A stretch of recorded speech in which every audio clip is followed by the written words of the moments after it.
Hello students, welcome to our channel Political Science with PS. I am पूजा और आज जो हम टॉपिक डिस्कस करने जा रहे हैं वह है state, it's definition, elements and relation with other organization. राज्य शब्द, उसकी परिभाषा, तत्व और अन्य संगठनों के साथ राज्य का संबंध। अगर आप इस वीडियो की PDF पाना चाहते हैं तो हमारे टेलीग्राम चैनल को ज्वाइन करें। टेलीग्राम का लिंक वीडियो के डिस्क्रिप्शन बॉक्स में दिया गया है। तो चलिए स्टार्ट करते हैं आज की क्लास। सबसे पहले हम जानते हैं राज्य क्या है। राज्य सभी सामाजिक संस्थाओं में सार्वभौमिक और सबसे शक्तिशाली है। राज्य एक प्राकृतिक संस्था है। अरस्तू ने कहा था मनुष्य एक सामाजिक प्राणी है और स्वभाव से वह एक राजनीतिक प्राणी है। उनके लिए राज्य में रहना और मनुष्य बनना एक समान था। आधुनिक शब्द राज्य की उत्पत्ति स्थिति शब्द से हुई है। राज्य शब्द का इस्तेमाल करने वाले सबसे पहले लेखक निकोलो मैकियावेली थे और इनकी प्रसिद्ध पुस्तक का नाम है द प्रिंस। राज्य मानव संघ का सर्वोच्च रूप है।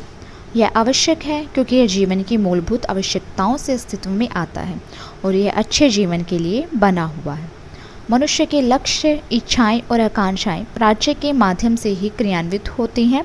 यद्यपि राज्य एक आवश्यक संस्था है, लेकिन इसकी परिभाषा पर किसी भी लेखकों में सहमति नहीं है। इसकी परिभाषा के बारे में विभिन्न लेखकों में मतभेद पाया जाता है।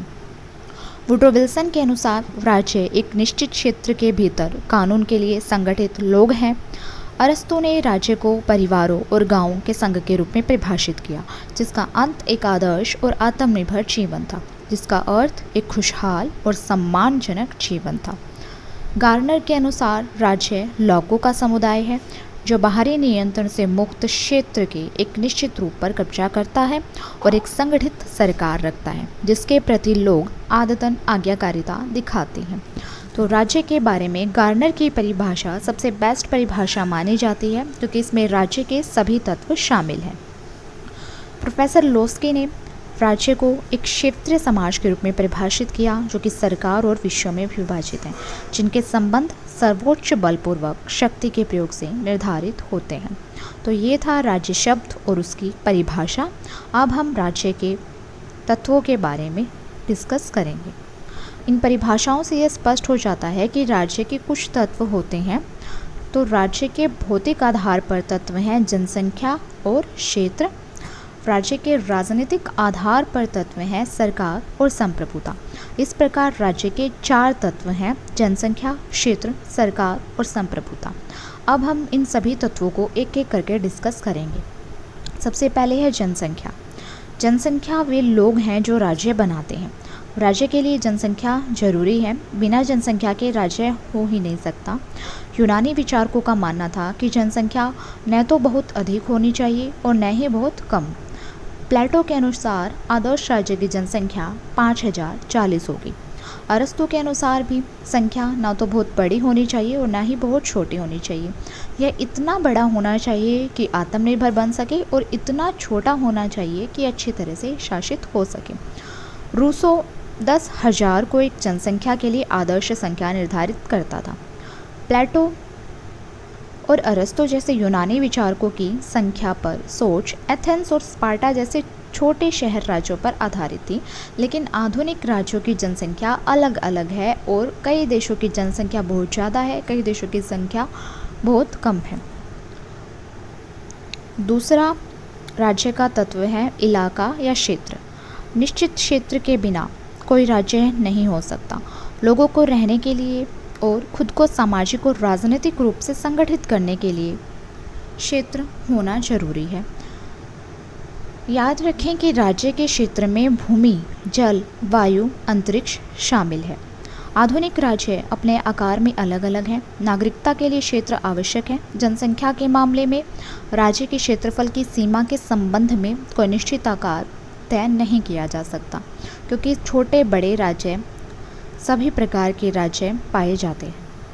प्रोफेसर इलियट के शब्दों में क्षेत्रीय संप्रभुता या अपने सीमाओं के भीतर समग्र रूप से राज्य की श्रेष्ठता और बाहरी नियंत्रण से पूर्व स्वतंत्रता आधुनिक राज्य जीवन का एक बुनियादी सिद्धांत रहा है। भारत का क्षेत्रफल 3,28,7263 वर्ग किलोमीटर है। भारत वैज्ञानिक क्षेत्रफल का लगभग 2.4 भाग घेरता है। तीसरा तत्व है सरकार। सरकार राज्य का तीसरा तत्व है। सरकार के बिना भी कोई राज्य नहीं हो सकता। सरकार राज्य की कार्यकारिणी एजेंसी है। यह राज्य का राजनीतिक संगठन है। प्रोफेसर अप्पादोराई ने राज्य को, सरकार को उस एजेंसी के रूप में परिभाषित किया जिसके माध्यम से राज्य की इच्छा को तैयार, व्यक्त और साकार किया जाता है। सरकार ही एक ऐसी एजेंसी है जो राज्य की इच्छा को प्रकट करती है। CF स्ट्रॉन्ग के अनुसार कानून बनाने और लागू करने के लिए राज्य के पास सर्वोच्च अधिकार होना चाहिए और इसे ही कहते हैं हम सरकार। कानून बनाने और लागू करने के लिए राज्य के पास जो सर्वोच्च अधिकार है वो सभी सरकार को प्राप्त है।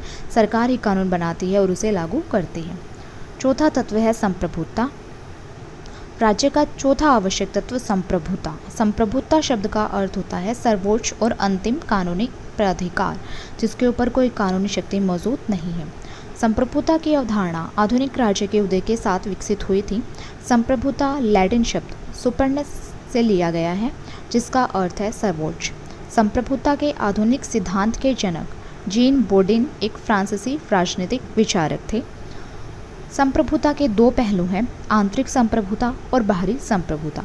आंतरिक संप्रभुता का अर्थ होता है कि राज्य अपने सभी नागरिकों और संघों पर सर्वोच्च है। बाहरी संप्रभुता का अर्थ है कि राज्य स्वतंत्र है और विदेशी या बाहरी नियंत्रण से मुक्त है। हैरोल्ड जे लोस्की के अनुसार संप्रभुता के कब्जे से ही राज्य अन्य सभी से अलग होता है। तो ये थे राज्य के चार तत्व, जनसंख्या, क्षेत्र, सरकार और संप्रभुता। अब हम राज्य का अन्य संगठनों के साथ संबंध देखते हैं। सबसे पहले राज्य और समाज के बीच संबंध। समाज में बड़ी जनसंख्या में व्यक्ति, परिवार, समूह और संस्थाएं शामिल होती हैं। प्रारंभिक राजनीतिक विचारक राज्य और समाज दोनों को एक समान मानते थे, लेकिन राज्य समाज का एक अंग है परंतु समाज का एक रूप नहीं है।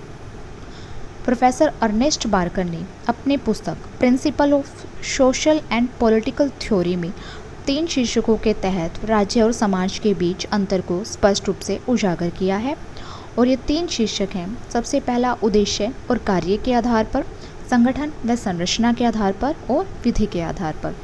उद्देश्य की दृष्टि से राज्य एक कानूनी संघ है जो और बनाने के लिए एक ही उद्देश्य के लिए कार्य करता है।